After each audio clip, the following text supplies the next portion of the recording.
আসসালামু আলাইকুম। ক্লাস 8-এর আজকে রাসায়নিক বিক্রিয়া সম্বন্ধে আমরা জানব। তাহলে কি আগে রাসায়নিক বিক্রিয়াটা কি?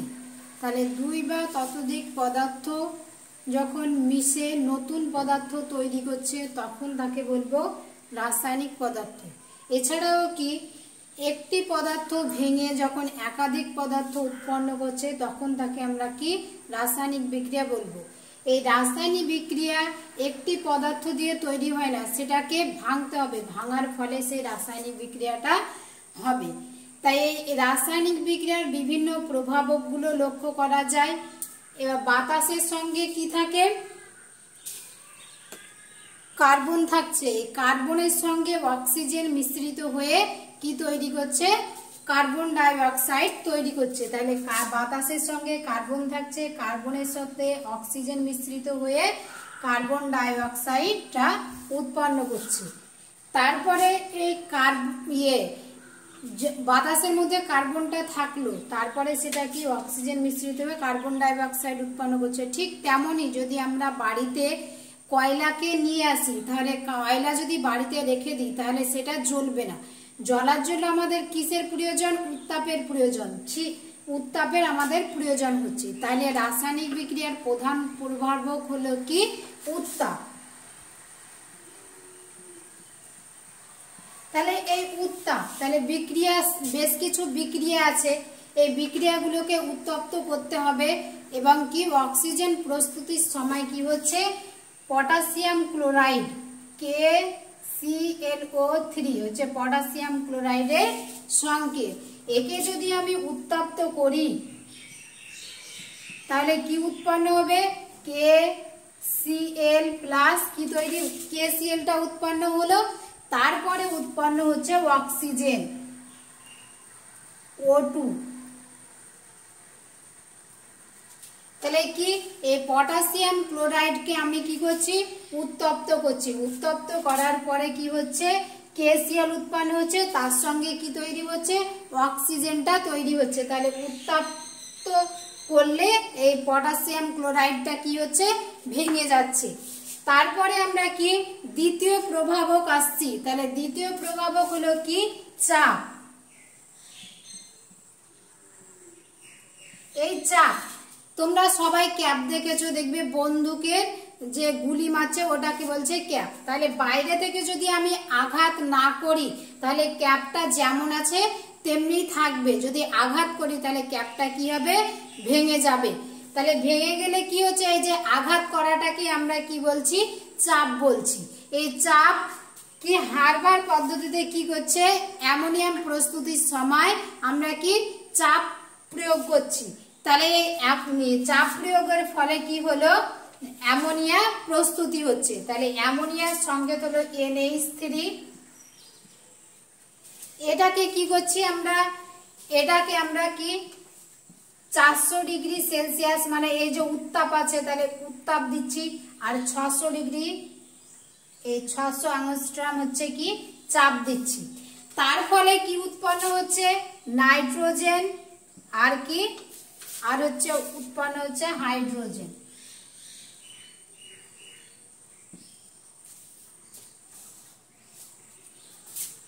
তাহলে অ্যামোনিয়াটা কি? অ্যামোনিয়া প্রস্তুতির সময় আমাকে কি চাপটা প্রয়োগ করতে হচ্ছে। তারপরে তৃতীয় প্রভাবক হলো কি? উত্তাপ হলো, চাপ হলো, এবার কি আসবে? আলো আসবে।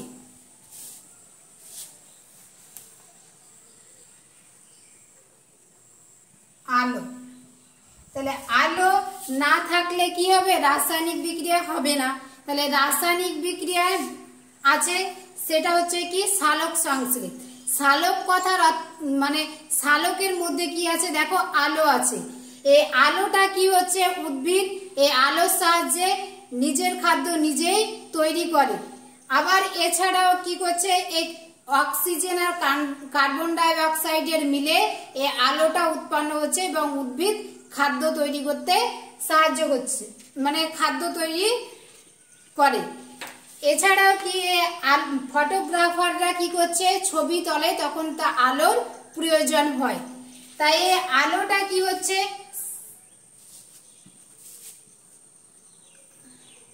আলোর কি, আলোটা হচ্ছে কার্বন ডাই অক্সাইড CO2, তারপরে কি হচ্ছে জল, এর মিলে কি তৈরি হচ্ছে গ্লুকোজ, গ্লুকোজের সংকেত হলো C6H12O6, এটা হচ্ছে গ্লুকোজের সংকেত। তারপরে কি হচ্ছে অক্সিজেন হচ্ছে।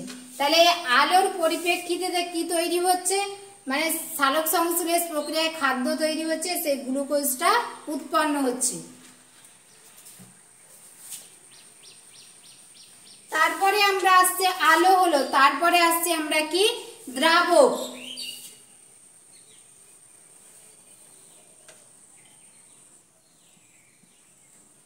এই যে দ্রাবক, কঠিন পদার্থ, মানে কঠিন পদার্থকে যদি আমি বিক্রিয়া করি, রাসায়নিক বিক্রিয়া করি, তাহলে এদের মধ্যে রাসায়নিক বিক্রিয়া হবে না। যদি এর মধ্যে যদি আমি জল প্রয়োগ করি, তাহলে এরা কি রাসায়নিক বিক্রিয়া হবে। তাহলে আমরা এই দ্রাবক কি সোডিয়াম বাইকার্বনেটকে নেওয়া হয়েছে, তাহলে সোডিয়াম NaHCO3, এটা হচ্ছে সোডিয়াম বাইকার্বনেটের সংকেত, এটাকে নেওয়া হয়েছে। এর সঙ্গে আমি টার্টারিক অ্যাসিড যোগ করছি।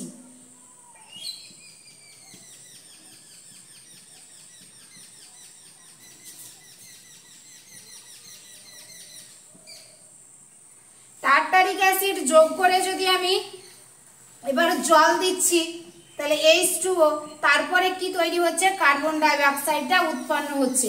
তাহলে দ্রাবকটা কি কঠিন পদার্থ দ্বারা হয় না, যখন ওর মধ্যে এই সোডিয়াম বাইকার্বনেট আর টার্টারিক অ্যাসিড এই দুটো কঠিন পদার্থ, তাই বিক্রিয়া হয় না।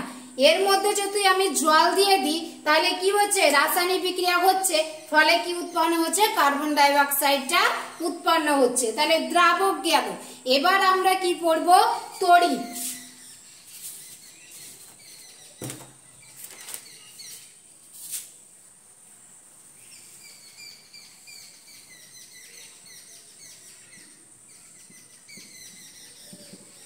তাহলে তড়িৎ কি হলো, তড়িৎ পাঠিয়ে কিছু কিছু বিক্রিয়া করা যায়, তাকে আমরা কি বলছি তড়িৎ বিশ্লেষণ।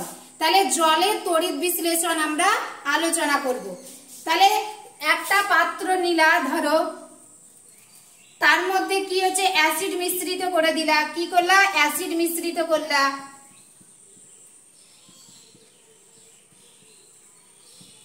তারপরে একটা ব্যাটারি নিয়েছো, এটা হচ্ছে ক্যাথোড হচ্ছে নেগেটিভ দিক, আর অ্যানোড হচ্ছে কি পজিটিভ দিক।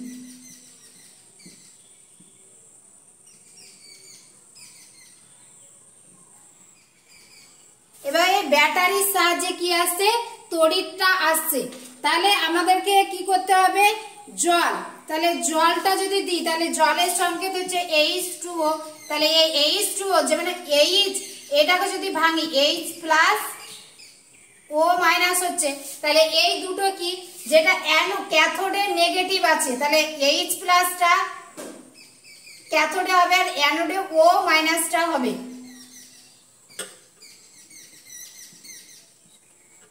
ঠিক আছে, তাহলে এটা হচ্ছে, তাহলে কি আমরা একটা অ্যাসিড মিশ্রিত পাত্র নিলাম, তারপরে কি হচ্ছে ব্যাটারির সাথে যুক্ত করা হলো, তারপর ক্যাথোড থাকছে আর কি থাকছে অ্যানোড। তাহলে ক্যাথোডে উৎপন্ন হচ্ছে কি হাইড্রোজেন, আর অ্যানোডে উৎপন্ন হচ্ছে অক্সিজেন।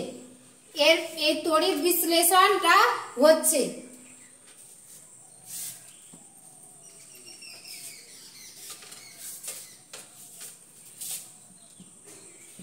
এই রাসায়নিক বিক্রিয়া হচ্ছে H2O, তাহলে কি হচ্ছে এটাকে ভাঙছি, H2 হচ্ছে প্লাস O2 হচ্ছে তড়িতের ক্ষেত্রে। তারপরে আমরা কি আসব অনুঘটক সম্বন্ধে, এই শর্তগুলো গেল। এবার আমরা কি অনুঘটক সম্পর্কে জানবো। তাহলে এমন কিছু পদার্থ আছে যা রাসায়নিক বিক্রিয়ায় উপস্থিত থেকে কি করছে রাসায়নিক বিক্রিয়ার বেগ বাড়াচ্ছে, আবার বিক্রিয়া শেষে কি হচ্ছে নিজে অপরিবর্তিত থাকছে। তাহলে কি আছে অনুঘটক কি হলো রাসায়নিক বিক্রিয়ায় মানে থাকছে, অংশগ্রহণ করছে, আবার অংশগ্রহণ করে সে কি করছে বেগটা বাড়াচ্ছে, তারপরে আবার বিক্রিয়ার শেষে সে মানে পরিবর্তন হয় না, যেটা আছে সেটাই আবার থেকে যাচ্ছে, সেটাকেই বলছি আমরা অনুঘটক। আর এই অনুঘটকের প্রভাবকেই বলা হয় অনুঘটন। তাহলে ধরো একটি আমরা বিক্রিয়া আছে, তাহলে বিক্রিয়াটা কি হলো, পটাশিয়াম ক্লোরাইড KCl, এই যে পটাশিয়াম ক্লোরাইড KCl হচ্ছে পটাশিয়াম ক্লোরাইড। একে যদি আমরা উত্তপ্ত করি তাহলে উত্তপ্ত করলে KCl পাচ্ছি আর O2 পাচ্ছি, উত্তপ্ত করলাম। এবার এর মধ্যে কি অনুঘটক যদি দেওয়া না হয় তাহলে কি উত্তপ্তটা কত ডিগ্রি সেলসিয়াস দিতে হবে, 600 ডিগ্রি সেলসিয়াস দিতে হবে। আমি কেন 600 ডিগ্রি সেলসিয়াস দিতে হলো, কারণ অনুঘটকটা দেওয়া হয়নি, সেই জন্য এখানে 600 ডিগ্রি সেলসিয়াস তাপমাত্রাটা দেওয়া হয়েছে। এবারে একই বিক্রিয়ায় যদি আমি KCl, একই বিক্রিয়ায় যদি আমি অনুঘটক প্রয়োগ করি তাহলে কি উৎপন্ন হবে, দেখো KCl প্লাস মানে অনুঘটক হিসাবে আমি ম্যাঙ্গানিজ ডাইঅক্সাইডকে ব্যবহার করছি MnO3, এটা হচ্ছে ম্যাঙ্গানিজ ডাইঅক্সাইড, একে আমি ব্যবহার করছি। তাহলে কি উৎপন্ন হবে, দেখো KCl প্লাস O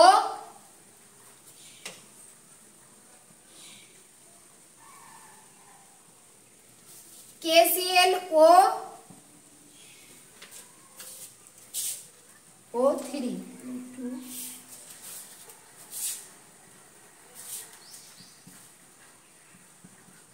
MnO3। তাহলে শেষে দেখো যে ম্যাঙ্গানিজ ডাইঅক্সাইড কি আছে, প্রথমে এটা আছে, এই প্রথমটা আবার কি শেষে চলে যাচ্ছে MnO3, কিন্তু এটা শেষে অপরিবর্তিত থেকে যাচ্ছে, পরিবর্তন হচ্ছে না, যেটা আছে সেটাই আছে। তাহলে কি আমরা এটাকে কি এবার এই অনুঘটক প্রয়োগ করেছি, সেই জন্য কি উত্তাপটা আমাদেরকে 180 থেকে 200 ডিগ্রি সেলসিয়াস তাপমাত্রাটা প্রয়োগ করতে হচ্ছে, কিন্তু এখানে কি এই বিক্রিয়াটাতে আমি অনুঘটক প্রয়োগ করিনি, সেই জন্য কি 600 ডিগ্রি সেলসিয়াস তাপমাত্রাটা প্রয়োগ করতে হচ্ছে। তাহলে অনুঘটক প্রয়োগ না করলে আমাদেরকে 600 ডিগ্রি সেলসিয়াস তাপমাত্রা লাগছে, আর প্রয়োগ যদি করি তাহলে 180 থেকে 200 ডিগ্রি সেলসিয়াস তাপমাত্রাটা লাগছে। আর যে বিক্রিয়াটা নিচ্ছি অনুঘটক হিসাবে MnO3 ম্যাঙ্গানিজ ডাইঅক্সাইডটা, সেটা শেষে পরিবর্তন হবে না, অপরিবর্তিতই থেকে যাবে। তারপরে বৈশিষ্ট্য কি হবে অনুঘটকের, এরা রাসায়নিক বিক্রিয়া শেষে অপরিবর্তিত হবে, আবার সর্বজনীন বিক্রিয়া হয় না, সকল বিক্রিয়ায় অনুঘটক কাজ করে না, মানে সকল বিক্রিয়া মানে সব ক্ষেত্রে যে অনুঘটক কাজ করবে সেটা না, একাধিক অনুঘটকে মানে রাসায়নিক বিক্রিয়া করতে পারে। তাই কঠিন পদার্থের অনুঘটকগুলো কি কি, তাহলে কঠিন পদার্থে যদি গুঁড়ো করে নিই তাহলে কি হবে, সেটা ভালো হবে, এবং কঠিন পদার্থের কি হবে, বিক্রিয়া হবে পৃষ্ঠতলে। এবার পৃষ্ঠতলে যদি বিক্রিয়া হয় তাহলে কঠিন পদার্থটাকে আমি ভেঙে নিচ্ছি 5টা ভাগে, তাহলে 1টা ভাগ, 2টো ভাগ, 3টে ভাগ, 5টা, 4টে আর 5টা ভাগ হচ্ছে। এই 5টা ভাগে কি হবে, এই পৃষ্ঠতলের ক্ষেত্রফলটা কি বাড়ছে, তারপরে আগের থেকে বিক্রিয়ার বেগটাও বাড়বে। তাহলে অনুঘটক কঠিন পদার্থগুলোকে গুঁড়ো করলে ভালো হয়। তোমরা প্রত্যেকেই দেখেছো রান্নাঘরে কি করছে, মশলাকে বেটে রান্নাতে দেওয়া হয়, কারণ কি এটা গোটা দারুচিনি যদি দেওয়া হয় তাহলে পৃষ্ঠতলের ক্ষেত্রফলটা বাড়বে না, আর যদি এটাকে গুঁড়ো করে দেওয়া হয় তাহলে কি হবে, পৃষ্ঠতলের ক্ষেত্রফলটা বাড়বে, এবার দ্রুত কি করবে, বিক্রিয়া করবে। তাই পৃষ্ঠতলের ক্ষেত্রফল বাড়লে অনুঘটকের অনুঘটন ক্ষমতাও আমাদের বাড়বে। তাই এই অনুঘটন আমাদের শরীরের মধ্যেও লক্ষ্য করা যায়। আমরা যে খাবারগুলো খাচ্ছি সেই খাবার হজম হয়, হজমের জন্য কি আমাদের অনুঘটকের প্রয়োজন হয়। তাই জৈব অনুঘটক বলা হয়, সেই জৈব অনুঘটকের নাম হলো কি উৎসেচক। এই জৈব অনুঘটক কি হলো, এই উৎসেচকটা কি মানুষ মানে জীব দেহে উদ্ভিদ বা প্রাণীদের ক্ষেত্রে লক্ষ্য করা যায়। তা উদ্ভিদের ক্ষেত্রে কি, ক্যাটালে আলুর উদ্ভিদের যে আলু, সে আলুর মধ্যে যে উৎসেচকটা থাকে সেটার নাম হলো ক্যাটালেজ। এই ক্যাটালিস্টটা কি করছে, ক্যাটালিস্ট থাকছে, এই ক্যাটালিস্ট হাইড্রোজেন পারঅক্সাইডের সঙ্গে বিক্রিয়া করে, তাহলে এইচ হাইড্রোজেন পারঅক্সাইড, তাহলে H2O2 এর সাথে বিক্রিয়া করে কিন্তু উৎপন্ন করছে হাইড্রোজেন, অক্সিজেন আর H2O প্লাস O2। তাহলে এই হাইড্রোজেন পারঅক্সাইডটা বিক্রিয়া করে জল আর অক্সিজেন উৎপন্ন করছে এবং ধীরে ধীরে এটা বিক্রিয়াটা হচ্ছে। তাহলে আমরা কি এই যে উৎসেচকটা মানুষের জীবদেহে লক্ষ্য করা যায় সেটা আমরা জানলাম, এই মানে অনুঘটকটা মানুষের জীবদেহে লক্ষ্য করা যায় আমরা সেটা আজকে জানলাম। পরে তোমাদের পড়াবো তাপগ্রাহী ও তাপমোচী পরিবর্তন, এটা পড়াবো আজকে, এগুলোই তোমরা পড়বা। তাহলে আমাদের রাসায়নিক প্রভাবকগুলো কি কি, তাপ, আলো, দ্রবণ, দ্রাবক আর হচ্ছে কি তড়িৎ, এগুলো পড়বা। আর কঠিন পদার্থের অনুঘটক কি, আর এই কঠিন আর অনুঘটকের বৈশিষ্ট্য, অনুঘটক কাকে বলে, এই সবগুলো পড়বা। আজ এখান থেকে শেষ করলাম। আসসালামু আলাইকুম।